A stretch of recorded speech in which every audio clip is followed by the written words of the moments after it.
Bonjour à tous. Donc nous, on est l'équipe Blox et on va vous présenter notre projet qui s'appelle Perflink. Perf quoi? Perflink. Alors du numérique, oui, mais pour plus de proximité. L'idée de base, c'est de faire un produit qui rassemble les gens, d'accord?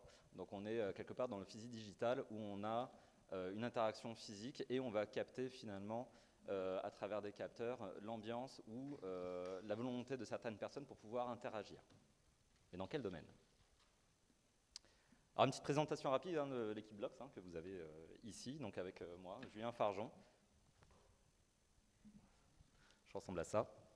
Brian, David qui est là-bas, Bruce et Johan. Alors pourquoi?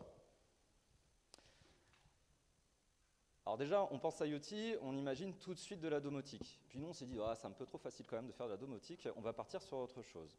Et vu nos profils différents, avec un certain attachement à l'art, à la performance artistique, au live, on s'est dit qu'on allait partir sur une autre problématique, notamment le fait de consommer l'art. Parfois, ça peut être un effort. Ou alors, les moyens mis à notre disposition vont parfois nous guider finalement sur certains types d'art. C'est-à-dire qu'on ne peut pas tout de suite partir sur des choses qu'on n'a jamais vues. Bien souvent, on nous repropose des choses que l'on aime en fonction de notre profil. L'idée, c'est que comment découvrir facilement l'art qui nous entoure, quelque part dans une localité relativement proche. Parfois, les performances d'artistes ne sont connues que dans des cercles restreints de personnes. Moi, je ne sais pas s'il y a un concert qui va se faire, je ne sais pas, peut-être à Sophia Antipolis ou dans des petites salles qui n'ont pas forcément l'opportunité de promouvoir certains artistes. Et du coup, moi, en tant que public, je souhaite aussi pouvoir partager avec l'artiste et voire même l'encourager. Et si je suis une salle de concert, par exemple, je peux aussi vouloir accueillir les artistes et faire vivre la performance au-delà d'un instant qui est éphémère. On va avoir un concert une fois avec tel artiste, et puis on ne le verra plus jamais. Et on a envie peut-être, quelque part, de garder une trace, de garder un lien avec cet événement. Alors du coup, vous allez me dire, mais comment l'IoT peut répondre à ces problématiques? On a eu une vision de Perflink. Donc un réseau sans fil qui permet d'interconnecter des capteurs, des actionneurs, relativement classique dans l'IoT. Donc quelque part, on va s'abonner à un réseau, l'innovation elle est là, c'est un réseau où on va s'abonner, et quand je dis on, ça va être des capteurs, donc des choses que l'on va peut-être disséminer un petit peu partout dans la salle, ou alors des personnes à travers différents objets comme notre téléphone. Tout le monde a un téléphone, mais on peut imaginer plein de choses. On va ouvrir ce réseau pour découvrir à chaud des éléments qui vont pouvoir restituer de l'information. Donc on va créer un réseau, et les gens vont pouvoir du coup découvrir ce réseau et décider justement d'intégrer ce réseau pour pouvoir commencer à communiquer, commencer à produire. Pas forcément récupérer de l'information, mais pourquoi pas, mais surtout pouvoir interagir. Et on va donner la capacité à ce réseau d'apprendre par lui-même à actionner en fonction de telle situation, de telles conditions. Et donc là, ça va être plutôt au niveau du performeur, qui va se dire, ok, moi, je fais profiter de ce réseau, mais en tant que performeur, je vais donner la possibilité à des gens de pouvoir s'interconnecter à ce réseau et me donner des informations, me donner de la couleur, me dire, tiens, moi, je voudrais tel visuel, moi, je voudrais tel son, ou alors l'ambiance visuelle de la salle, au niveau de la lumière, va être plutôt massivement rouge. Et donc, du coup, on va enrichir, quelque part, l'expérience live suivant ce que l'artiste souhaite faire. Donc, ça va nous permettre quoi? Ça va nous permettre de capturer l'ambiance de l'environnement, température, volume sonore, peu importe. Donc, on peut disposer dans la pièce un certain nombre de capteurs. Ça va permettre à chacun, disposant d'un dispositif connecté au réseau, d'agir. Donc, les capteurs, très bien. Et puis, les personnes, avec leur téléphone, vont pouvoir interagir avec l'artiste, voire avec la salle de concert. Imaginons que ce soit un concert.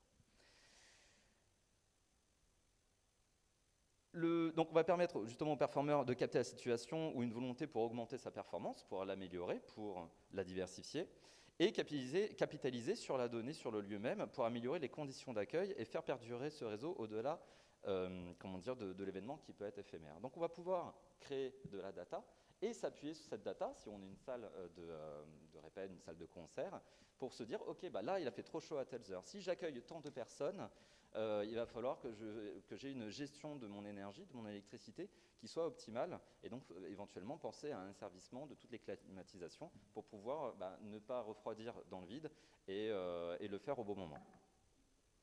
Et donc du coup, quelque part, on peut voir ça aussi un peu, notamment pour tout ce qui est faire perdurer l'information sur les réseaux. On pourrait se dire, tiens, c'est encore un réseau social. Oui, mais il va être local. Oui, mais il sera sécurisé, il sera temps réel, il sera temporaire. Hein, on ne va pas garder l'information tant qu'on le souhaite. Et surtout, ces informations seront maîtrisées par les contributeurs. On va parler de blockchain, par exemple. On va pouvoir décider de dire, moi, toutes les données que j'ai pu transmettre à ce réseau, je vais les récupérer. Mais alors, du coup, concrètement, c'est quoi? Côté réalisation, on va avoir ce réseau qui va pouvoir interconnecter l'ensemble des capteurs. Donc, on a le son, on a la température, l'hygrométrie éventuellement, et donner la possibilité, à travers les actions des différents utilisateurs, donner la possibilité aux performeurs de pouvoir faire varier soit la lumière, soit le son, soit la vidéo. Je te laisse conclure. Très bien. Il y aura des démos à ouais. Et donc, du coup, après la performance, toutes ces données, toutes ces valeurs qu'on va pouvoir récupérer, on va pouvoir en profiter. On va pouvoir justement les communiquer à tout le monde. Donc les bénéfices, ça va être pour les artistes, le public, les gestionnaires de salles et éventuellement les promoteurs et les producteurs. En termes de fonctionnalités, on va avoir un certain nombre de fonctionnalités qui nous permet d'avoir un nouvel outil d'expression artistique. Pour le lieu d'accueil, c'est d'améliorer les conditions d'accueil et de pouvoir promouvoir le lieu au fil du temps et de réduire éventuellement sa consommation énergétique. Pour le public, ça va être de rester informé sur les performances qui sont locales, de garder des traces de cet événement et d'éventuellement trouver ses amis sur une carte. Donc on a aussi tout un nombre de services qui peut être développé par la suite. Et pour les producteurs, c'est une nouvelle plateforme de rencontre d'artistes. Et donc du coup, pour leur promotion, ça peut faire du bien. Avez-vous des questions? Je vous laisse bravo déjà. Merci.